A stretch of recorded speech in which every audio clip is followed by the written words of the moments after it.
தொடர்ந்து ஒரு சின்ன வசனத்தை நம்ம தியானிக்கலாம். ஆண்டவர் கொடுத்த வார்த்தையை இல்லை, 1 ராஜாக்களின் புஸ்தகம் 18ஆம் அதிகாரம் அதனுடைய 24ஆம் வசனம். உத்தரவு அருளுகிற தெய்வமே தெய்வம். சர்வ வல்லமையுள்ள தேவனாய் வெளிப்பட்டவர் இந்த மாதம் ஆண்டவர் சொல்லுகிறார், நான் உங்களுக்கு உத்தரவு அருளுகிற தெய்வம். நம்முடைய ஜெபத்தை கேட்கிறவர். மாம்சமான யாவரும் உம்மிடத்தில் வருவார்கள் என்று போடப்பட்டிருக்கிறது. நம்ம ஜெபிக்கும் போதெல்லாம் நமக்கு பதில் தருகிற ஆண்டவர். எரேமியா 33:3 சொல்லுகிறது, என்னை நோக்கி கூப்பிடு, நான் உனக்கு உத்தரவு அருளி நீ அறியாததும் எட்டாதுமான பெரிய காரியங்களை நான் உனக்கு அறிவிப்பேன் என்பதாக. இந்த வசனத்தை நம்ம தொடர்ந்து தியானிக்கிறோம், ஜெபிச்சுட்டே இருக்கிறோம். நம்ம ஜெபிக்கிறதுக்கெல்லாம் ஆண்டவர் உடனே ஆண்டவர் நமக்கு பதில் கொடுக்கிற ஆண்டவர். இந்த ஞாயிற்றுக்கிழமை ஒரு வசனத்தை உங்களுக்கு முன்னாடி வைத்தேன். 1 நாளாகமத்தின் புஸ்தகம் அதனுடைய 4ஆம் அதிகாரத்தினுடைய 9-10 வசனத்தின் அடிப்படையில் யாபேசின் ஜெபம். யாபேசன் சகோதரர்களை பார்க்கிலும் தேசத்தில் கனம் பெற்றவனாக இருந்தான். அவன் தாய் தன்னை துக்கத்தோடே அவனை பெற்றேன் என்று சொல்லி அவனுக்கு யாபேஸ் என்று பெயரிட்டான். அவன் ஒரு ஜெபம் பண்ணுகிறான். யாபேஸ் இஸ்ரவேலின் தேவனாகிய கர்த்தரை நோக்கி, தேவரீர் பிளஸ் மீ ஓ லார்ட், என்னை ஆசீர்வதிங்க, என் எல்லையை பெரிதாக்குங்க, உமது கரம் என்னோடு இருந்து தீங்கு என்னை துக்கப்படுத்தாதபடிக்கு அதற்கு என்னை விலக்கி காத்தருளும் என்று வேண்டிக் கொண்டான். அவன் வேண்டிக் கொண்டதை தேவன் அருளினார், மறு உத்தரவு அருளினார், மறு உத்தரவு கொடுத்தார். அப்போ யாபேஸ் ஜெபம் அப்படின்னு சொல்லி நம்ம அவன் ஜெபிச்சதை கர்த்தர் அவனுக்கு மறு உத்தரவு கொடுத்ததை தியானிக்கிறோம். யாபேஸ் என்றால் துக்கத்தின் மகன் என்பது அர்த்தம். அவன் யூதா கோத்திரத்தை சேர்ந்தவன். துதிக்கிற ஒரு தேவ மனிதனாக இருந்தான், துதிக்கிற ஒரு சகோதரனாக இருந்தான். அவனுக்கு எவ்வளவு துக்கம் இருந்தாலும் அதன் மத்தியில் கர்த்தரை துதிக்கிறவனாக இருந்தான். சூழ்நிலைகள் அவனுக்கு ஏளனமாக இருந்தாலும், சூழ்நிலை அவனுக்கு பாதகமாக இருந்தாலும் கர்த்தரை எக்காலத்திலும் துதிக்கிற ஒரு மகனாய் இருந்தான். துக்கத்தோடு இருந்தாலும் நான் சும்மா இருக்க மாட்டேன், கர்த்தரை துதிப்பேன். வியாதியோடு இருந்தாலும் பரவாயில்ல, நான் கர்த்தரை துதிப்பேன். எனக்கு பிரச்சனைகள் போராட்டம் சுற்றி நெருக்கி இருந்தாலும் பரவாயில்ல, நான் கர்த்தரை துதிப்பேன்.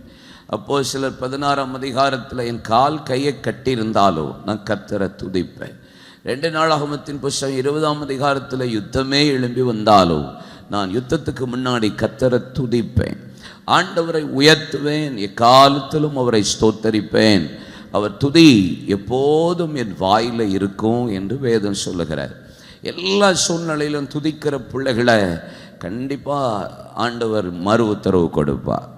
ஆமாம், சும்மா நல்லா இருந்து அப்படி வந்து துதிக்கிறவர்கள், பிரச்சனை போராட்டம் வரும்போது கர்த்தர் எல்லாவற்றையும் பார்த்து கொள்ளுவா அப்படின்னு கர்த்தரை துதிக்கிற ஆட்களை ஆண்டவருக்கு ரொம்ப பிடிக்குது. ஆமான்னு சொல்லுங்கள்.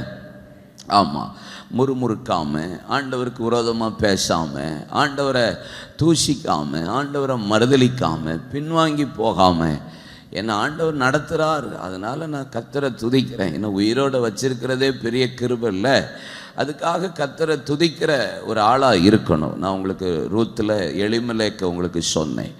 அவன் யூதா கோத்திரத்தை சேர்ந்தவனாக இருந்தாலும் பெத்லகேமில் துதிக்கிறவனாக இருந்திருக்கணும். பஞ்ச நேரத்தில் மோவாப்புக்கு போயிருக்கக்கூடாது. மோவாப்புக்கு போனதுனால தான் அவனும் மரித்தான், அவனுடைய 2 பிள்ளைகளும் மரித்தார்கள், சொத்தை இழந்துட்டான். அங்கேயே இருந்து பெத்லகேமில் துதித்திருந்திருப்பான்னா எனக்கு தெரிஞ்சு இந்த சம்பவமே, அந்த சீனே பைபிளில் வந்திருக்காதோன்னு எனக்கு தோணுது. துதிக்கிறவன் எல்லா சூழ்நிலைகளிலும் துதிக்க நம்ம கற்றுக்கொள்ள வேண்டும். ஆமீன் சொல்லுங்கள். ஆமீன். ஆண்டவரை பாடி பாடி மகிமைப்படுத்திட்டே இருங்க, ஸ்தோத்திரம் பண்ணிக்கிட்டே இருங்க, துதிச்சுக்கிட்டே இருங்க. அப்படி துதித்த ஒரு மனிதனை தான் கர்த்தர் கனம் பண்ணினார் என்று வேதம் சொல்லுகிறது. சகோதரர்களுக்கு உள்ள கர்த்தர் அவன் கனம் பண்ணப்பட்டவனாக இருந்தான். யாரை கர்த்தர் கனம் பண்ணுவார்? அவரை கனம் பண்ணுகிறவரை கர்த்தர் கனம் பண்ணுவார். அவரை நீங்கள் கனம் பண்ணிங்கன்னா அவர் கனம் பண்ணப்படுவீர்கள். நீங்கள் அவரை கனவீனப்படுத்தினீங்கன்னா நாமளும் கனவீனப்படுத்தப்படுவோம். நீங்கள் தேடினீங்கன்னா அவர் கண்டடைவார், அவர் உங்களுக்கு தென்படுவார். நீங்கள் விட்டு விட்டால் அவ்வளோதான், அவரும் சான்ஸ் பாய் பாய் டாட்டா அப்படின்ட்டு போயிட்டே இருப்பார்.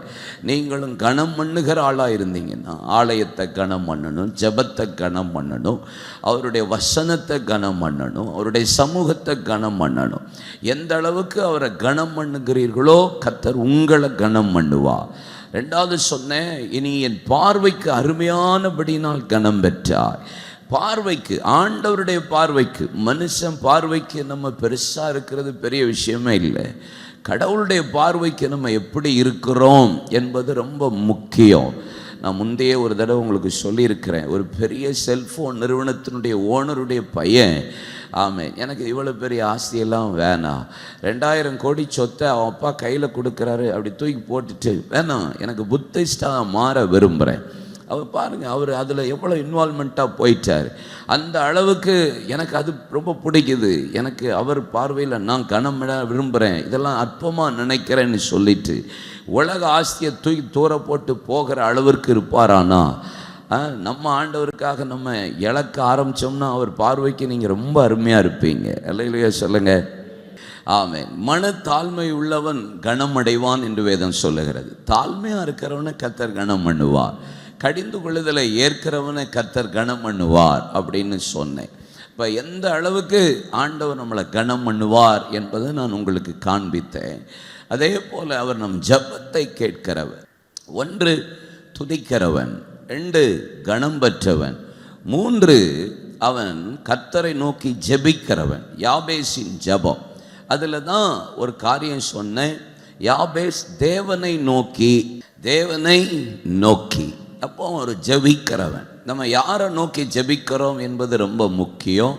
அதை காமிச்சேன். 2வது அவன் சொல்லுகிறான், ஆண்டவரே என்ன நீங்கள் ஆசீர்வதிங்க, bless me o Lord, என்னை bless பண்ணுங்க, என்னை ஆசீர்வதிங்க அப்படின்னு சொல்லி சாலமோன் ஆண்டவரே என்னை ஆசீர்வதிங்க என்றதும், யாக்கோபு ஆசீர்வதிங்கன்னு சொன்னதும், அக்சால் அவனை ஆசீர்வதிங்கன்னு சொன்னதும், ரூத்து அவன் பாதத்தில், போவாஸ் பாதத்தில் படுத்து போர்வை விரித்து என்னை ஆசீர்வதியும் என்று சொன்னதும், எலியாட்ட எலிசா 2 ரெட்டிப்பான ஆசீர்வாதத்தை வேணும் என்று கேட்டதும், தாவீது தன் வீட்டை ஆசீர்வதிங்கன்னு சொன்னதும், ஏசா ஆசீர்வதின்னு சொன்னையும் அந்த ஆசீர்வாதத்தை பெற்றுக்கொள்ளாமல் போனதையும் நான் ஞாயிற்றுக்கிழமை உங்களுக்கு காமிச்சு கொடுத்தேன். 2வது ஒரு ஜெபம் இருக்கிறது. என்னை ஆசீர்வதின்னு சொன்ன அதே யாபேஸ் ஒரு வார்த்தை சொல்லுகிறார், என் எல்லையை பெரிதாக்குங்க, என்னுடைய பவுண்டரி எல்லாம் கொஞ்சம் பெருசாக்குனீங்கன்னா நல்லா இருக்கும். ஆமென். எத்தனை பேருக்கு ஆசை இருக்கு? எல்லையை பெரிதாக்கவே வேண்டாமா? ஆசையே இல்லையா? நீங்கள் ஆபிரகாமை பாருங்கள். ஆதியாகமத்தின் புஸ்தகம் 13ஆம் அதிகாரம், ஆதியாகமம் 13ஆம் அதிகாரம், அதனுடைய 13, 14, 17 வசனம் வரைக்கும் நீங்கள் வாசித்து பார்த்தீங்கன்னா, ஆபிரகாமை விட்டு அங்கே பிரிந்த பின்பு, லோத்தை விட்டு ஆபிரகாம் பிரிஞ்சு போகிறான். கர்த்தர் ஆபிரகாமை நோக்கி, உன் கண்களை ஏறெடுத்து நீ இருக்கிற இடத்திலிருந்து வடக்க, தெற்க, கிழக்க, மேற்க நோக்கி பார். நீ பார்க்கிற பூமி முழுவதையும் உனக்கும் உன் சந்ததிக்கும் என்றென்றைக்கும் இருக்கும்படி கொடுத்து உன் சந்ததியை பூமியின் தூளை போல பெருக பண்ணுவேன். ஒருவன் பூமியின் தூளை எண்ணக்கூடுமானால் உன் சந்ததியும் எண்ணப்படும். 17ஆம் வசனத்தை போட்டால் வேதவசனம் சொல்லுகிறது 17, நீ எழுந்து தேசத்தின், திரும்ப பாருங்க, ஆண்டவர் சொல்றாரு, தேசத்தின் நீளம் அகலம் அம்மட்டும் நடந்து திரி, உனக்கு அதை தருவேன். ஆண்டவர் நம்மளை நடக்க சொல்லியிருக்கிறார், பார்க்க சொல்லியிருக்கிறார். உங்கள் வாழ்க்கையிலையும் உங்களுக்கும் அதை தெரியணும். உங்கள் எல்லைகளெல்லாம் நீங்கள் விரும்பணும். ஆண்டவரே எனக்கு எல்லைகளெல்லாம் பெருசாகணும், ஷார்ட்டாக சின்னதாக இருக்கணும் அப்படின்னு நினைக்கக்கூடாது. எல்லைகளெல்லாம் வடக்க, தெற்க, கிழக்க, மேற்க, ஆமாம், நீங்கள் எல்லாம் பரவி பாயணும். பக்கத்தில் கைப்பிடிச்சி சொல்லுங்கள், நீங்கள் அப்படி உங்கள் எல்லையெல்லாம் பரவணும். இப்போ பாருங்களேன், பிசாசுக்கு எப்பயுமே உங்களை பரவி பாகிறதற்கு, எல்லைகளில் விரிவாகிறதுக்கு விடவே மாட்டான். அவனுக்கு பிடிக்காது. நீங்கள் வேதத்தை வாசித்தீங்கன்னா, மோசே, ஆண்டவர் மோசேட்ட சொல்லி பார்வோன்ட்ட போய் பேச சொல்கிறார். பேச சொல்றாரு. அப்ப சொல்லும்போது ஒரு காரியம் சொல்றாரு. என்ன சொல்றாரு? நாங்க போய் வனாந்தரத்தில் பலி செலுத்தி கர்த்தர் குறித்த இடத்துல ஆராதித்து தேவனுக்கு பலி செலுத்தணும், எங்களை போக விடு அப்படின்னா. எங்கள் எல்லைகள் பெருசாகணும், நாங்கள் போயிட்டே இருக்கணும், நாங்கள் பரவி பாகையை தான் விரும்புகிறோம். ஆனால் நீங்கள் பாருங்கள், பார்வோன் ஒரு கணமும் முதல்ல ஆண்கள் போய் முதல்ல பக்கத்தில் போய் ஆராதிச்சுட்டு வாங்கன்னு சொல்லுவான். முதல்ல இங்கே ஆராதிங்கம்பா, அப்புறம் கொஞ்சம் பக்கத்தில் போய் ஆராதிச்சுட்டு வந்துருங்கம்பா. ஆண்கள் மட்டும் போயிட்டு வாங்கம்பா, அப்புறம் குடும்பம் மட்டும் போயிட்டு வாங்கன்னு சொல்லுவான். அவனுடைய இருதயமே பார்த்தீங்கன்னா நம்மளை அப்படி விரிவாகிறதற்கு, பரவி பாயிறதற்கு, ஒரு இடத்தை விட்டு வெளியே போகிறதுக்கு விடவே மாட்டான். ஏன்னா இது பிசாசனுடைய ஒரு தந்திரம். உங்கள் எல்லையை விரிவாக்கவே விட மாட்டான். ஆமென்னு சொல்ல. ஏன் சில பாஸ்டர்லாம் ஒரே இடத்துல சக்குன்னு அப்படி உட்காந்துடுறாங்க, அப்படி சொல்லுவோம்ல, ஏன் அப்படி இருக்கிறாங்க? ஏன்னா அந்த பாஸ்டருக்கு ஆசை இல்லைன்றதை விட பார்வோனுடைய ஆவி அவங்கள பிடிச்சி வச்சு, நீ விரிவாகக்கூடாது, இங்கே இருந்தால் போதும், ஒரு 20-30 விசுவாசி, ஒரு 100 விசுவாசி, அதுதான் நம்ம வேலை. அது இல்லை. ஆனால் நான் சென்னைக்கு ஏறி போகிறேன், எனக்கு படன்னு தான் அடிக்குது. ஏன்னா நான் எங்கள் அப்பா கூட சென்னைக்கு போயிருக்கிறேன், எங்கள் அண்ணன் கூட நான் சென்னைக்கு போயிருக்கிறேன், எங்கள் ரிலேட்டிவ் கூட நான் சென்னைக்கு போயிருக்கிறேன். நான் தனியாக சென்னைக்கு போனதே இல்லை. ஆனால் அன்னைக்கு தான் தனியாக போகிறேன். எங்கள் அப்பா என்னை அழுது அனுப்புகிறாரு. எங்கள் ஐயா வேலைக்கு போகிறேன், அழுது அனுப்புகிறாரு. நான் சென்னைக்கு போய் இறங்குறேன். எவனாவது கூப்பிட வருவான்னு நினச்சா ஆஃபீஸுக்கு ஃபோன் அடிக்கிறேன், பஸ் ஏறி வான்ட்டாங்க. அடா பாவிகளா, இதுவரை நம்ம அப்படி இருந்ததே இல்லையாடா அப்படின்ட்டு இறங்கி ஒரு பஸ்ஸை பிடிச்சி மயிலாப்பூருக்கு 23C பிடிச்சி ஏறி மயிலாப்பூரில் இறங்கி அங்கே ஆஃபீஸு வா அதுலேருந்து அப்படியே லெஃப்டில் ரைட்டை திரும்பு. அடா பாவிகளா, உள்ளே நுழைஞ்சு விட்டா அங்கே போய் ஆஃபீஸில் போய் சேர்ந்தாச்சு. நம்ம ராஜா மாதிரி இருந்தோம், அங்கே கூஜா மாதிரி தான் இருந்தோம். எனக்கு எந்த தெருக்கு போக. ஆனால் நான் ஒன்று பார்த்தேன், என்னைக்கு நான் சென்னைக்கு தனியாக போய் தனியாக சுற்றினதுனால தான் இன்னைக்கு சென்னையில் என்னால் ஜிபிஎஸ் இல்லாமல் எல்லா ஏரியாவுக்கும் போகிறதுக்கு எனக்கு பலனை கர்த்தர் கொடுத்துருக்கிறா. நீங்கள் ஒரு இடத்துலே இருந்தீங்கன்னா உங்கள் எல்லை விரிவாகாது, உங்கள் சிந்தனை விரிவாகாது, உங்கள் புத்தி விரிவாகாது. ஒரே இடத்துக்குள்ளே உட்காராதீங்க, விரும்புங்க. என் எல்லைகளை கர்த்தர் விரிவாக்குவீராக. பார்வோனுடைய ஆவி அதுதான், உன்னை போகவே விட மாட்டான். அங்கே எழும்பி போனால் இங்கே இரு, பக்கத்தில் போயிட்டு திரும்பி வந்துரு. இல்லை, சில பிள்ளைகள்லாம் அம்மா மடியை விட்டு இறங்காத பிள்ளைகள்லாம் சில பிள்ளைகள் என்ன இருக்குது, வயசாகி கல்யாணம் முடிச்சு குழந்தை பெற்றாலும் இடத்த விட்டு நகராத ஆட்கள்லாம் இருக்காங்க. தூத்துக்குடியில் சந்து கூட தெரியாத ஆட்கள்லாம் இருக்காங்க. தூத்துக்குடியில் பல வருஷம் இருப்பான், இது எந்த ஏரியா அப்படின்னு கேட்குற குறுப்பெல்லாம் இருக்குது. ஏன்னா அவன் ஆசைப்படுறதில்லை, என் எல்லை விரிவாகணும், என் எல்லை விரிவாகணும். உங்கள் எல்லைகளை கர்த்தர் விரிவாக்கணும். நான் பறந்து பாயணும். ஆமேன் சொல்லுங்க. நான் அப்படியே நடந்து தெரியணும். என் நடந்து தெரிகிற எல்லை எல்லாம் கர்த்தர் எனக்கு சொந்தமாக்கணும். போக தான் என் தரிசனம் பெருசாகும். நடக்க தான் கர்த்தர் எனக்கு தேசத்தை சுதந்தரித்து தருவா. இல்லையா சொல்லுங்க. விருப்பம் இல்லையா உங்களுக்கு? ஆமேன். உங்க ஊழிய எல்லை, உங்க ஆவிக்குரிய எல்லை எல்லாம் எத்தனை பேர் மெசேஜ் கேட்பீங்க? எத்தனை பேர் நீங்களே மெசேஜ் எடுத்து எழுதிட்டே இருப்பீங்க, பேசங்க மண்ணாட்டாலும்? இல்லை, இப்போ பிரசங்கத்துக்கு எழுதுகிறோம், பிரசங்கம் மண்ணாட்டாலும் பரவாயில்லன்னு எழுதிட்டே இருக்கிறாள். 1 2 3 தோத்திரம். நீங்கள் ஆசைப்படுங்க.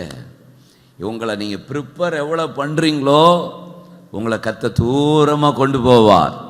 அல்லையிலே சொல்லுங்க. சங்கீதம் 2:8 வாசிக்க கேட்போமா? Wonderful word. இதெல்லாம் தீர்க்க தரிசன வார்த்தை. மவுண்ட் சர்ச்சுக்கு, என்னை கேளும் அப்பொழுது ஆதிகள் உமக்கு சுதந்திரமாகவும் பூமியின் எல்லைகளை உமக்கு சொந்தமாகவும் கொடுப்பேன். அல்லேலூயா. கர்த்தரே சொல்றாரு, கேளு. பக்கத்தில் பா சொல்லு, கேளுங்க, சொல்லுங்க, கேளு சைஸு 7 ஏக்கரை கேளு சைஸு. உன்னை கேட்டுகிட்டே இருக்கேன், எப்போ கேட்ப சைஸு? கேளு. ஆமென். என்னை கேளும். ஜாதிகளை, பூமியின் எல்லைகளை கர்த்தர் தருவா. விரும்புங்க. உங்கள் எல்லைகள் எல்லாம் விரிவாகணும்னு விரும்புங்க, ஆசைப்படுங்க. எல்லா இடத்துக்கும் போகணும்னு விருப்பப்படுங்க, எல்லா இடத்துலையும் பிரசங்கிக்கணும்னு ஆசைப்படுங்க. ஆமென். பல ஸ்டேட்டுக்கு போகணுன்னு விரும்புங்க. கர்த்தர் என்னை பயன்படுத்தணும்னு விரும்புங்க. எதுக்கு உங்களை மண்டேயும் வெனஸ்டேயும் ஃப்ரைடேயும் சபையில் வந்து ஏறுங்க, பிரசங்கம் பண்ணுங்க, பாடுங்கன்னு ஏன் சொல்கிறோம்? எதுக்கு சொல்கிறோம்? நீங்கள் உங்கள் எல்லையெல்லாம் விரிவாகணும். நான் விரும்புகிறேன், அதனால உங்களை செய்ய வைக்கிறேன். நானும் ஆசைப்படுறேன் நீங்கள் போகணும், பெரிய ஆள் ஆகணும். ஆனால் நான் செய்ய மாட்டேன்யா, நான் பாட மாட்டேன், ஆராதிக்க மாட்டேன், பிரசங்கிக்கலாம் வர மாட்டேன். வருவேன், கேட்பேன், போயிடுவேன். காணிக்க கேட்பில்ல, போடுவோம், தோத்திரம். இப்படியே இருக்கக்கூடாது. வலது கரத்தை உயர்த்துங்க. என் எல்லை விரிவாகணும். சத்தமாக பேச ஜெபம் பண்ணுங்க. என் எல்லை விரிவாகணும். ஜெபம் பண்ணுங்க. ஒரு நிமிஷம் ஜெபம் பண்ணுங்க. ஏசாயா 54ஆம் அதிகாரம் அதனுடைய 2-3 வசனங்களை பாருங்க. எல்லாரும் எடுங்க. ஏசாயா 54. உன் கூடாரத்தின் இடத்தை நீ விசாலமாக்கு, விசாலமாக்கு. உன் வாசஸ்தலின் திரைகள் விரிவாகட்டும். தடை செய்யாத. நீ எதுக்கு பவுண்டரியை போடுற? நீ எதுக்கு தடை பண்ணிக்கிட்டு இருக்க? அது விரிவாகட்டுமே. கயிறுகளை நீளமாக்கி உன் முளைகளை உறுதிப்படுத்து. உன் முளைகள். கூடாரத்துக்கு முக்கியமானது என்னது? கூடாரத்துக்கு முக்கியமானது என்னது? முளைகள். முளை அடிக்கிறதுன்னு சொல்லுவோம்ல, தெரியாதா? பெரியவங்களுக்கு தான் தெரியுதா? உங்களுக்கா தெரியுமா பிரதர்? முளை அடிக்கிறதுன்னு சொல்லுவாங்களா? அப்படின்னா என்னது? கயிறை கூடாரம் பெருசாக ஆக முளை கொஞ்சம் உறுதியாக இருந்து பெருசாக இருக்கணும். இப்போ அது அந்த ட்ரெண்ட் இல்லை.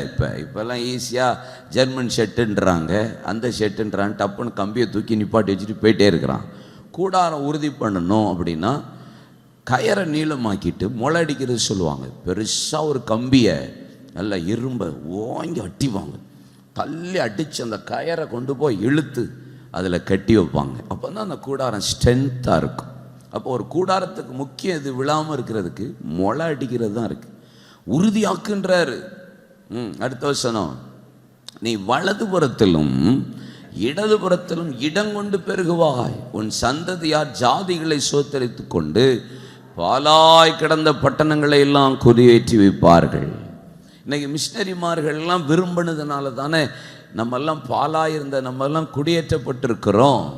இந்த நார்த்திலெல்லாம் நம்ம போனால் தானே பாலாயினதெல்லாம் குடியேற்றப்படும். ஆமீன் சொல்லுங்க. எங்கள் கூடாரத்தின் இடத்தை விசாலமாக்கும். ஆமென்.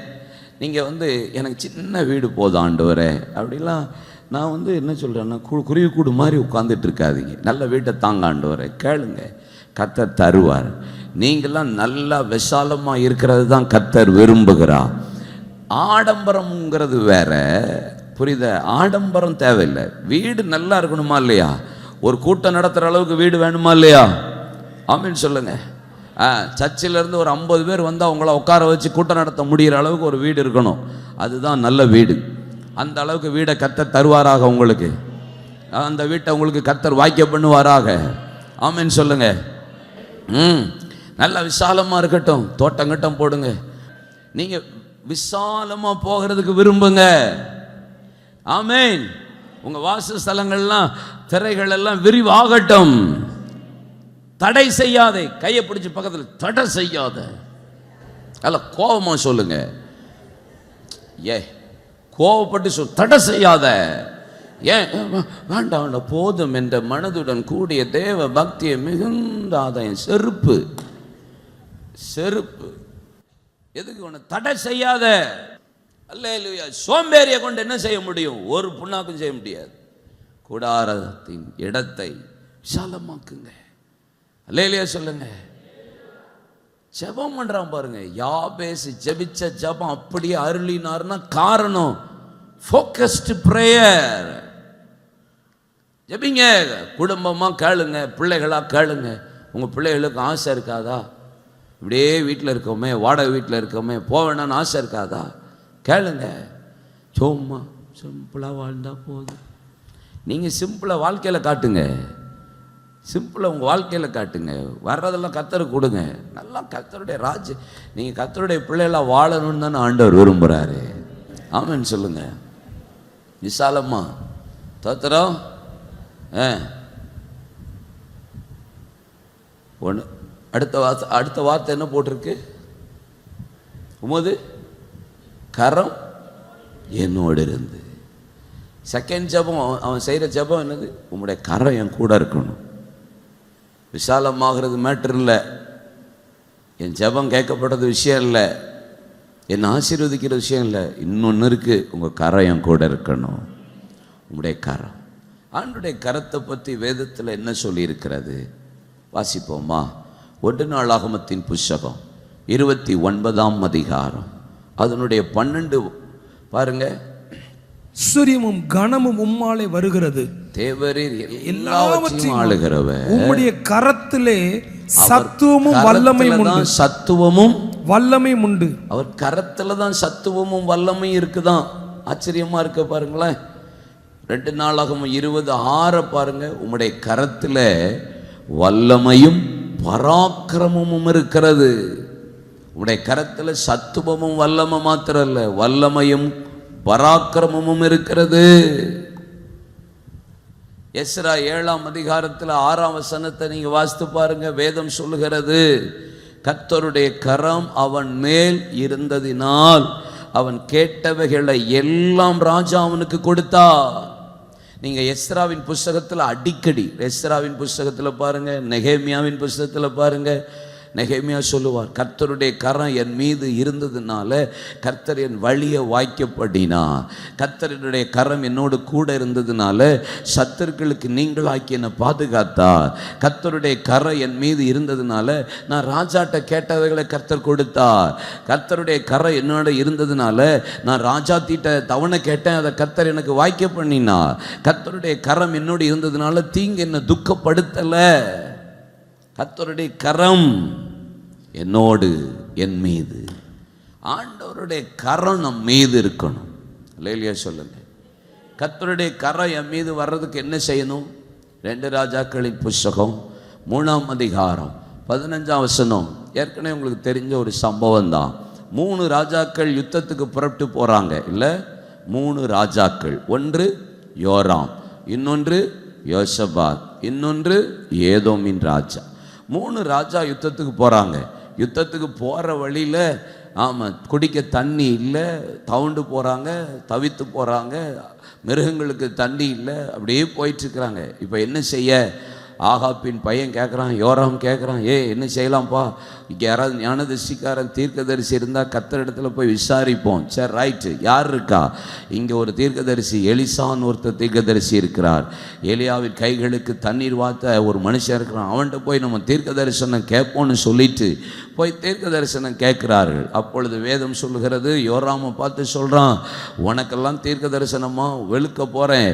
நீ பாவத்தை விட்டுட்டு பலிபீடத்தை தகர்க்காம நீ ஏசபேல் தேசத்தில், அங்கே ஏசபேல் தீர்க்கதரிசி இல்லையா, பாகால் தீர்க்கதரிசி இல்லையா, இந்த தீர்க்கதரிசி எல்லாம் நீ இல்லாமல் இருந்துட்டு ஏன்ட்ட நீ வாரியா? உன் முகத்துக்கெல்லாம் தீர்க்க தரிசனம் இல்லை.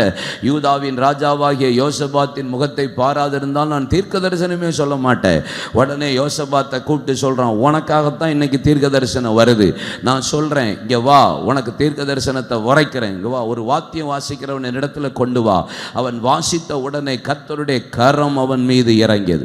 வாசித்த உடனே கர்த்தருடைய கரம் இறங்கியது. அவன் உரைத்ததாவது, காற்றையும் காண மாட்டீங்க, மழையும் காண மாட்டீங்க, பள்ளத்தாக்குகளை கர்த்தர் நீருற்றினால் நிரப்ப பண்ணுவார். நீங்கள் பள்ளத்தாக்குகளில் வாய்க்கால மாத்திரம் வெட்டுகிறதற்கு மாத்திரம் கவனமாக இருந்தீங்கன்னா போதும், கர்த்தருடைய கரம் இறங்கி தீர்க்க தரிசனம் உரைத்தது. நீங்கள் எந்த அளவுக்கு வாசிக்கிறீங்களோ அடுத்தவங்ககிட்ட வாசிக்கக்கூடாதுன்னு வாயில் வாசிக்கக்கூடாது, ஃபோனில் வாசிக்கக்கூடாது. தோத்திரம் விளங்குன்னு நினைக்கிறேன். ஆமேன்னு சொல்லுங்க. எதில் வாசிக்கக்கூடாது? வாயில் வாசிக்கக்கூடாது, ஃபோனில் வாசிக்கக்கூடாது. ஆமாம், வாசிப்பு ஓவர் வாசிப்பாயிடக்கூடாது. அல்லையிலே சொல்லுங்க. ஆமாம், பல பேர் வாயில் வாசிக்கிற ஆட்கள் இருக்காங்க. ஒன்றுமே தெரியாத மாதிரி இருக்கீங்களே. ஓவர் வாசிப்பு, அடுத்தவங்களை பற்றி வாசிக்கிறது இல்லை, குடும்பத்தை பற்றி வாசிக்கிறது, ஊழியக்காரனை குறித்து வாசிக்கிறது. இந்த வாசிப்பை விட்டுட்டு அவன் வாத்தியம் வாசிக்கிறவனை அழைத்து வாசித்த உடனே கர்த்தருடைய கரம் ஆவி இறங்கியது. சுரமண்டல வாத்தியம் வாசிக்கிறவன் வந்து வாசித்தான், கர்த்தருடைய கரம் அவன் மீது இறங்கியது. இல்லை, துதிக்கிறவர்கள் மத்தியில் கர்த்தருடைய கரம் வரணும்னா நீங்கள் உங்களை விட்டு கொடுக்கணும், உங்கள் ஸ்பிரிட்டை விட்டு கொடுக்கணும், உங்களுடைய ஆவியை விட்டு கொடுக்கணும், உங்கள் ஆத்மாவை விட்டு கொடுக்கணும். ஆண்டவர் என் வாழ்க்கையில் கிரியை செய்ய என்னைக்கு நீங்கள் விட்டு கொடுக்குறீங்களோ கர்த்தருடைய கரம் உங்கள் மீது அமரும். ஆமென் சொல்லுங்கள். வந்துச்சுன்னு வச்சுக்கோங்களேன், ஆண்டவருடைய வல்லமையும் பராக்கிரமும் உங்கள் வாழ்க்கையில் வெளிப்படும், மகத்துவமும் தேவனுடைய கிரியைகளும் வெளிப்படும். கர்த்தருடைய கரம் இருந்தால் தயவு உண்டாகும். கர்த்தருடைய கரம் இருந்தால் நீங்கள் கேட்டவைகளை கர்த்தர் தருவா. கர்த்தருடைய கரம் இருந்தால் தீர்க்க தரிசனம் வெளிப்படும். கர்த்தருடைய தரம் இருந்துச்சுன்னா நீங்கள் காற்றை பார்க்க வேண்டாம், மழையை காண வேண்டாம், பள்ளத்தாக்குகளை கர்த்தர் நிரப்புவா. கர்த்தருடைய கரம் இருந்தால் போதும், நீங்கள் வேண்டியவைகள் எல்லாம் கர்த்தர் உங்களுக்கு வாய்க்க பண்ணுவா. ஆமென் சொல்லுங்க. கர்த்தருடைய கரம் உங்க மேலே இருக்கட்டும். அல்லேலூயா சொல்லுங்க. சரி, கடைசியாக ஒரே ஒரு வார்த்தை சொல்லி அப்படி ஜெபிப்போம். சொல்றான், தீங்கு என்னை துக்கப்படுத்தாதபடிக்கு அதற்கு என்னை விலக்கி காத்து அருளும் என்பதாக. தீங்கு துக்கப்படுத்தக்கூடாது. தீங்கு அப்படின்னு சொன்னா என்ன? எரேமியா தீர்க்க தரிசன புஸ்தகம் 6ஆம் அதிகாரம் அதனுடைய 19ஆம் வசனம் பாருங்க, வாசிக்க கேட்போமா? எரேமியா சாப்டர் 6 verse 19.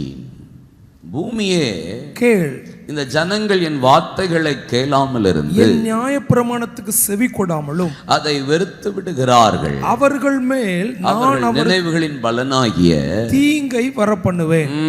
எதனால தீங்கு வருது?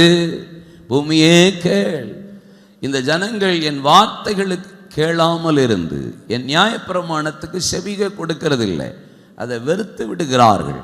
அவர்கள் மேல் நான் அவர்கள் நினைவுகளின் பலனாகிய தீங்கை வரப்பண்ணுவேன். மைண்டில் யோசிப்பாங்கல்ல, இல்லை, அந்த பலனுக்கு தக்க தீங்கை வரப்பண்ணுவேன் அப்படின்னு சொல்கிறார். அப்போது கர்த்தருடைய நியாயப்பிரமாணத்துக்கு செவி கொடுக்காம அவருடைய வார்த்தையை கேளாம நம்ம அதை வெறுத்துட்டே இருந்தோம்னா ஆண்டவர் சொல்றார், தீங்கு வரும், தீங்கு வரும். பிரசங்கி 8:5 பாருங்க. கற்பனையை கை கொள்ளுகிறவன் ஒரு தீங்கையும் அறியான். தீங்கு வராமல் இருக்கிறதுக்குன்னா அவன் கற்பனையை என்ன செய்வான்? ஆமாம், ஒழுங்காக உட்காந்து கரெக்டாக வாசிக்கிறது மாத்திரமல்ல, அதன்படி நடப்பான், செயல்படுவான். யோபு 42ஆம் அதிகாரம் அதனுடைய 11ஆம் வசனம் பாருங்க. அப்பொழுது அவனுடைய எல்லா சகோதரரும் சகோதரிகளும் முன் அவனுக்கு அறிமுகமான அனைவரும் அவனிடத்தில் வந்து அவன் வீட்டில் அவனோட போஜனம் பண்ணி கர்த்தர் அவன் மேல் வரப்பண்ணின சகல தீங்கு நிமித்தம் அவனுக்காக அங்கலாய்த்து அவனுக்கு ஆறுதல் சொல்லி அவரவர் ஒவ்வொருவர் தங்க காசையும் அவரவர் ஒவ்வொரு பொன் ஆபரணத்தையும் அவனுக்கு கொடுத்தார்களாம். யார் தீங்க வர பண்ணாருன்னு போட்டிருக்கிறதுல எங்கே போங்க, தோத்திரம் எப்படியெல்லாம் இருக்கு பாருங்க. ஒன்று வசனத்தை கை கொள்ளலைன்னா, கட்டளையின்படி நடக்கலைன்னா, நியாயப்பிரமாணத்தை கை கொள்ளாமல் செயல்பட்டோன்னா, வெறுத்தோன்னா தீங்கு வருன்றார். உன் நினைவுக்கு தக்கதாக தீங்கு வரும். நம்ம பாஷை தான் எல்லாத்துலேயும் பக்காவாக இருக்கா அப்படியே. தோத்திரம். உத்தமன், சன்மார்க்கன், பொல்லாப்புக்கு விலகுகிறவன், நீதிமான், காலையில் எழும்பி பலி செலுத்துகிற ஆளு, தேவனுக்கு பிரியமானவன். ஆனால் வேதம் என்ன சொல்லுகிறது? கர்த்தர் அவன் மேல் வரப்பண்ணின சகல தீங்கு நிமித்தம். அப்படின்னா இந்த இடத்துல கூட வந்திருக்கிறவங்க சகோதரிகள் சகோதரர்கள் எல்லாரும் உட்காந்து அவன்கிட்ட உட்காந்து பேசுகிறாங்க. 1ஆம் அதிகாரத்தில் சத்துரு அவனோட வந்து பேசினார் ஆண்டவரோட. அவன் பொல்லா சும்மா விருதாவா கர்த்தர் உம்மை பின்பற்றுறான், அவனுடைய வேலையை நீங்கள் எடுத்துருங்க பார்ப்போம் அப்படிங்கிறான். உடனே கை வச்சுப்பார், முதல்ல ஆஸ்தி மேலே, 2வது பிள்ளைகள் மேலே, 3வது சரீரத்தின் மேலே. ஆண்டவர் வந்து அனுமதி தான் கொடுத்தார ஒழிய, பெர்மிஷன் தான் கொடுத்தார ஒழிய, கர்த்தர் என்ன செய்யலை? பெர்மிஷன் தான் கொடுத்தார். பெர்மிஷன் கொடுத்தாரு. தீங்க வரப்பண்ணினது யாரு? யாரு? சாத்தான். ஆனால் இங்கே என்ன போட்டிருக்கு? ஆனால் மற்றவங்க பார்வையில் எப்படி இருக்கு? உட்கார்ந்துருக்கிறவங்க பாருங்க, அவனுடைய எல்லா சகோதரரும் சகோதரிகளும் முன் அவனுக்கு அறிமுகமான அனைவரும் அவனிடத்துல வந்து அவன் வீட்டிலே அவனோட போஜனம் பண்ணி இப்போ நல்லா இருக்கான். இழந்ததெல்லாம் வந்துருச்சு, 10 பிள்ளை வந்துருச்சு, எல்லாம் பியூட்டிஃபுல்லாக இருக்காங்க, சொத்து வந்துருச்சு, நெய்யினால கழுவினவன் ஆசீர்வாதமாக வாழ்கிறான். அவன் கூட சந்தோஷப்படுறதுக்கு வந்து அவங்க சொன்ன வார்த்தை, கர்த்தர் தான் அவன் மேலே தீங்கு வர பண்ணியிருக்கான். அப்பையும் சில ஆட்களுக்கு புத்தி மாறலை. கூட இருக்கிற ஆட்களுக்கு எப்படி தான் இருக்குது, கர்த்தர் தான் இந்த தீங்கை வர பண்ணியிருக்கிறார் என்பதாக. அதனால அவனுக்கு ஆபரணத்தையும் பொன்னையும் வெள்ளியும் வந்து கொடுத்தார்கள் என்று வேதம் சொல்லுகிறது. அப்போ ஆண்டவருடைய பார்வை, மற்றவங்க பார்வையில் நமக்கு ஒரு பாடோ ஒரு தீங்கோ அப்படியெல்லாம் வந்துச்சுன்னா அவங்க என்னதான் நினைப்பாங்க? ஒரு பிரச்சனை வந்துச்சுன்னா அவங்க ஆண்டவர் போட்டு தாக்கிட்டார் போல இருக்கு அப்படின்னு சொல்றதுக்கு வாய்ப்பு இருக்கு. கரெக்டா இல்லையா? இப்போ நம்ம கர்த்தரை ஆராதிக்கிறோம், ஜெபம் பண்ணுறோம். நம்ம பார்த்து நம்ம எல்லாரும் சொல்லுவாங்களே, சர்ச்சுக்கு போய் என்னத்தை கண்டீங்க பிரதர்? ஜெபம்னு சொன்னீங்களே, போயிட்டு சேர்ந்துட்டாரே. ஜெபம் சொன்னீங்களே, பாதி வதியில் போயிட்டாரே. ஜெபம் கர்த்தர் ஊழியத்துக்கு போனீங்களே, என்னாச்சு? ஆக்சிடென்ட் ஆகிக்கல. பேசும்போது என்ன சொல்லுவான்? உங்கள் ஆண்டவர் என்ன உங்களை பாதுகாத்தாரா அப்படின்னு சொல்லுவான்ல. இது மனுஷனுடைய பார்வையில் கர்த்தர் அவங்களுக்கு தீங்கு கொடுத்தான்னு நினைக்கிறான். இல்லை, கர்த்தர் எனக்கு வேலி அடைக்கிறவ, என் பிள்ளை என்னை ஒரு நாள் விட்டு கொடுக்க மாட்டான் என்பதில் அவர் உறுதியாக இருக்கிற தேவன். அல்லேலூயா சொல்லுங்க. மனுஷன் பார்வையில் கர்த்தர் தீங்கு பண்ணினார் இருக்கு. ஆனா வேதம் சொல்லுகிறது, சாத்தானை அனுமதித்தார், கர்த்தர் கை வைக்கவே இல்லை. தீங்கு பெர்மிஷன் கொடுத்தாரு ஒழிய ஆண்டவர் ஒரு நாள் தீங்கு செய்கிறவர் அல்ல. ஒரு நாளும் ஒரு காலமும் நமக்கு தீங்கு நினைக்கவே மாட்டார். தீங்கு செய்யாத தேவன். வலது கரத்தை கையை உயர்த்தி கர்த்தரை ஸ்தோத்திரம் பண்ணுங்க பார்க்கலாம். ஒரு நாள் எனக்கு தீங்கு செய்ய மாட்டார். நினைவில் கூட எனக்கு தீங்கு செய்யாத தேவன் ஆண்டவர். ஆமென். அப்போ யாவே சொல்ற வார்த்தை என்ன? எனக்கு தீங்குக்கு விலக்கி காத்தருளுன்னா என்ன அர்த்தம்? இந்த மாதிரி ஆளையே என் பக்கத்தில் கொண்டு வராதீங்க சாமி, இந்த மாதிரி ஆளே எனக்கு வேணாம். அவன் வந்து பொண்ணை கொடுத்தாலும் சரி தான், வெளியே கொடுத்தாலும் சரி தான். பைபிள் எல்லாம் மோசமான அக்யூஸ்டுங்க. அல்லேலூயா சொல்லுங்க. ஆமாம், சும்மா கர்த்தர் செஞ்சா இந்த மாதிரி ஆளே எல்லைக்கு வர வேண்டாம். விரும்புகிறீங்களா? சில ஆளெல்லாம் பார்க்காம இருக்கிறதே நீங்கள் நல்லதுன்னு நான் நினைக்கிறேன். சில ஆளோட பழகாமல் இருக்கிறதே நீங்கள் நல்லதுன்னு நினைக்கிறேன். சில ஆளோட ஐக்கியப்படாமல் இருக்கிறதே நீங்கள் நல்லதுன்னு நான் நினைக்கிறேன். அந்தந்த ஆட்களெல்லாம் கர்த்தர் நம்மளை விட்டு தூர அப்புறப்படுத்த தீங்கை காணாதிருக்க கர்த்தர் செய்வாராக. கை தட்டி ஆண்டவரை மகிமைப்படுத்துங்க பார்க்கலாம். நீதிமொழிகள் 28:14 பாருங்க. எப்பொழுதும் பயந்திருக்கிறவன் பாக்கியவான், தன் இருதயத்தை கடினப்படுத்துகிறவனோ தீங்கில் விழுவான். எதை கடினப்படுத்தாதீங்க. பார்வோனுடைய இருதயம் கடினப்பட்டது போல ஹார்டா இருக்காதீங்க. ஃப்ளெக்சிபிளாக வாழ பழகுங்க. கடினப்பட்டு இருக்காதீங்க. நம்ம தான் ஹரிச்சந்திரனுக்கு பக்கத்து வீட்டு ஃபேமிலி சொந்தக்காரன் மாதிரி சொக்கார மாதிரி வாழாதீங்க. என்னது ஹரிச்சந்திரனுக்கு சொக்கார மாதிரி வாழ்றது, நம்ம கத்தி மாதிரி இருக்கிறது. வெட்டிராமையா, ஒன்றை முதல்ல வெட்டிராம. தோத்திரம் சொல்லுங்க. தோத்திரம். ஆமென். அல்லேலூயா சொல்லுங்க.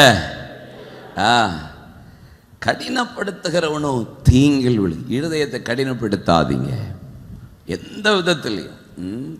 ஆவிக்குரிய வாழ்க்கையில், சபையில், வியாபாரத்தில், குடும்பத்தில், ஃபேமிலியில் இருதயத்தை கடினப்படுத்தாதீங்க. மனைவிட்ட எப்பயும் சிடிச்சுட்டே பேசுறது. சில பொம்பளைகள் அப்படி, சில ஆம்பளைகள் அப்படி, சில அப்பா அம்மார்கள் அப்படி, சில பிள்ளைகள் அப்படி. இருதயத்தை அப்படியே ஸ்ட்ரிக்டாக வச்சுக்கிறது. எப்பயுமே 9 மணி மாதிரி. எதுக்கு? நீ என்னத்தை கொண்டு போயிடுவியன்னு எனக்கு தெரியாமல் கேட்க. என்ன ஆயிரப்போகுது? உங்கள் மனைவி, உங்கள் புருஷன், உங்கள் பிள்ளைகள்கிட்ட நீங்கள் ஜாலியாக ரிலாக்ஸாக பேசாமல் உங்கள் ஃபேமிலி எப்படி ஆசீர்வாதமாக இருக்கும்? உங்கள் ஜெபத்தை கர்த்தர் எப்படி கேட்பார்? நீங்கள் வேண்டிக் கொள்ளுகிறதுக்கு தேவன் எப்படி உங்களுக்கு உத்தரவு அருளுவார்? யோசிங்க. கடினமாகவே வாழாதீங்க. ஃபேமிலிக்குள்ளே ஒரு ஃப்ளெக்சிபிளாக வீட்டுக்குள்ளே போன உடனே உங்கள் வியாபாரத்தை தூக்கி செருப்பை கலத்துற மாதிரி கலத்துங்க. உங்கள் வேலையை கலத்துற மாதிரி அங்கே கலத்திட்டு உள்ளே வந்து ஹாப்பியாக ஜாலியாக பிள்ளைகள் கூட மனைவி கூட பேசுங்க. கடினமாகவே இருக்காது. ஃபோன் அதுக்காக வியாபாரத்துலேருந்து வராமலாம் இருக்காது. ஊழியத்துலேருந்து ஃபோன் வராமலாம் இருக்காது, வரும். அதை ஓரளவு மேக்ஸிமம் நெக்லெக்ட் பண்ணிவிட்டு ஒரு 75% ஃப்ரீயாக ரிலாக்ஸாக கணவன் கூட, மனைவி கூட, பிள்ளைகள் கூட ஜாலியாக பேசுங்களேன். என்னத்தை தான் கொண்டு போயிடுவீன்னு கேட்கேன். தோத்திரம். இன்னைக்கே கர்த்தர் வருகை வந்துட்டு உங்களை தூக்கிட்டாருன்னா என்ன செய்ய போறீங்க? கொஞ்சம் யோசிங்க. அவர் வரும் நாளிலே எங்க கரமசைக்க கோச்சிக்கிறீங்க? இருதயத்தை கடினமாகவே வைக்காதீங்க. எனக்கெல்லாம் கோபமோ ஒரு நிமிஷம்தான். என் கோபத்தில் நீங்கள் எக்ஸ்ட்ரீம் கோபம் போவேன், அடுத்த 2வது நிமிஷம் எனக்கு அது நடந்த மாதிரியே எனக்கு தெரியாது. நான் மனசில் வச்சுக்கிறவும் மாட்டேன், எனக்கு அந்த பழக்கம் கிடையாது. மனசிலே வச்சு உங்கள் இருதயத்தை கடினப்படுத்தினீங்கன்னா தீங்குக்கு நேர போறீங்க. நீங்கள் எதுக்கு நினச்சிக்கலே வச்சுக்கிட்டு தீங்க சுமந்துட்டே இருக்கீங்க? Free to talk, free to speak. கொஞ்ச நேரம் உட்காந்து பேசுங்க, அப்படியே ரிலாக்ஸாக போயிடும், அழகாக போயிடும். ஆமென் சொல்லுங்க. ஆமென். Free to talk. கொஞ்சம் ரிலாக்ஸாக உட்காந்து அம்மா கூட, அப்பா கூட, மனைவி கூட, யார் கூடயோ போய் பேசிட்டு இருக்கீங்க. மாப்பிள்ளமார்களுக்கு சொல்கிறேன், த பெஸ்ட் மெடிசன் உங்கள் வீட்டுக்காரி கூட உட்காந்து பேசுங்க, ரிலாக்ஸ் ஆயிடுவீங்க. நீங்கள் ஏதோ பயங்கரமாக வானத்துக்கு ஏறி சாதிக்கிற மாதிரி நீ நினைப்பீங்க, ஒரு கதையும் சாதிக்க முடியாது. பக்காவாக வீட்டுக்காரி கூட உட்காந்து கொஞ்சம் நேரம் பேசுங்க, சரியாயிருவீங்க. நாங்கள் அங்கே பிஸ்னஸுக்கு ஐடியா கேட்டேன், இங்கே பெஸ்ட் ஐடியா உங்கள் வீட்டுக்காரி தான். நீங்களும் கொஞ்சம் நேரம் உட்காந்து பேசணும், பேசுங்க. ஆமேன்னு சொல்கிற மாதிரி ஒன்றும் தெரியல, எல்லாம் கேள்விக்குறியாக மண்டைக்கு மேலே இருக்கிற மாதிரியே இருக்கு. தோத்திரம். பிள்ளைகள் கூட உட்காந்து பேசுங்க. புருஷன் யார் கூட பேசணுமோ பேசணும். மனைவி கூட உட்காந்து பேசுறதுல மனைவி கூட உட்காந்து பேசுங்க. புருஷன் கூட உட்காந்து பேசுறதுல புருஷன் கூட உட்காந்து பேசுங்க. பிள்ளைய கூப்பிட்டு உட்கார வச்சு கொஞ்சம் நேரம் உட்காந்து பேசி பாருங்க, உங்கள் பிள்ளை ஃப்ரீ ஆயிரும். வெளியே எவ்வளோ பிரச்சனையோட பிள்ளைகள் போயிட்டு வருதுங்க. இங்கே உங்கள் பிள்ளைங்க, இந்த பிள்ளைங்க எவ்வளோ பிரச்சனை, இன்னைக்கு எவ்வளோ ப்ராப்ளம் இருக்குது. வெளியே போயிட்டு வர்றதுக்குள்ள, ஒரு டைம் வெளியே போயிட்டு வர்றதுக்குள்ள எவ்வளோ காரியத்தை பிள்ளைங்க ஃபேஸ் பண்ணுறாங்க. யோசிச்சு பாருங்க, உட்காந்து பேசுங்க. ஆமென். அல்லேலூயா சொல்லுங்க. இருதயம் என்ன செஞ்சிரும்? கேட்கல. நீதிமொழிகள் 1:10 பாருங்க. 10 to 16 வரைக்கும் குறிச்சு வச்சுக்கோங்க. என்ன? என் மகனே, பாவிகள் உனக்கு நயம் காட்டினாலும் நீ சம்மதியாதே. அந்த வசனத்திலிருந்து நீங்க வாசித்து பாருங்க. அவன் கால்கள் ரத்தம் சிந்த தீவிரிக்குமா, வேகமா பாவம் எல்லாம் பண்ணும். 16 வசனத்தில் முடிக்கும் போது அவனை பற்றி சொல்றாரு, அவர்கள் கால்கள் என்ன செய்து தீங்கு செய்ய ஓடி ரத்தம் சிந்த தீவிரிக்கிறது. தீங்கு செய்ய ஓடுது. யாரு? பாவிகள் உனக்கு நயம் காட்டினால் சம்மதியாது. பாவிகளோட உட்காராதீங்க, துன்மார்க்கரோட உட்காந்து ஆலோசனை பண்ணி பேசாதீங்க. நீங்களே உட்காந்து டிஸ்கஸ் பண்ணிக்கிட்டே இருந்தீங்கன்னா உங்களுக்கு தீங்கு தான் சுற்றி வருமே தவிர விடுதலை வர. தயவுசெய்து சொல்லுவேன், ஃபேமிலி பிளஸிங் மீட்டிங், அதனால தான் சொல்கிறேன். பேசுங்க, உட்காந்து. கர்த்தருக்கு மகிமை உண்டாகட்டும். எபேசியர் 6:13 பாருங்க. தீங்கு நாளில் அவைகளை எதிர்த்து நிற்க. எவைகளை? தீங்கு நாளில் எதிர்த்து நிற்க. சகல சர்வாயுத வர்க்கங்களையும் தரித்து கொள்ளுங்கள், இந்த தீங்கை எதிர்க்கிறதற்கு தீங்கு நாளில். கடைசியாக என் சகோதரரே, கர்த்தரின் நாடு சத்துவத்தின் வல்லமையிலும் பலப்படுங்கள். மாம்சத்தோடு மாத்திரமல்ல, துரைத்தனங்களோடும் அதிகாரங்களோடும் இப்பிரபஞ்சத்தின் அந்தகார ரோகாதிபதிகளோடும் வானமண்டலத்தில் உள்ள பொல்லாத ஆவிகளின் சேனைகளோடும் உங்களுக்கு போராட்டம் உண்டு. அதனால் எல்லாம் இருக்கும். தீங்கு நாள்னு ஒன்று இருக்கு. அந்த நாளிலும் நீங்க கரெக்டா இருக்கணும், சிக்கிறாதீங்க. ஜெபத்தில் கரெக்டா இருங்க. சங்கீதம் 121:7 சொல்லுகிறது, கர்த்தர் உன்னை எல்லா தீங்குக்கும் விலக்கி காப்பார்.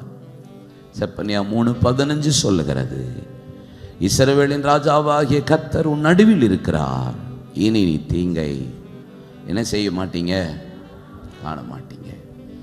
இதை ஜெபித்தான், ஜெபித்ததை கர்த்தர் அருளினார்.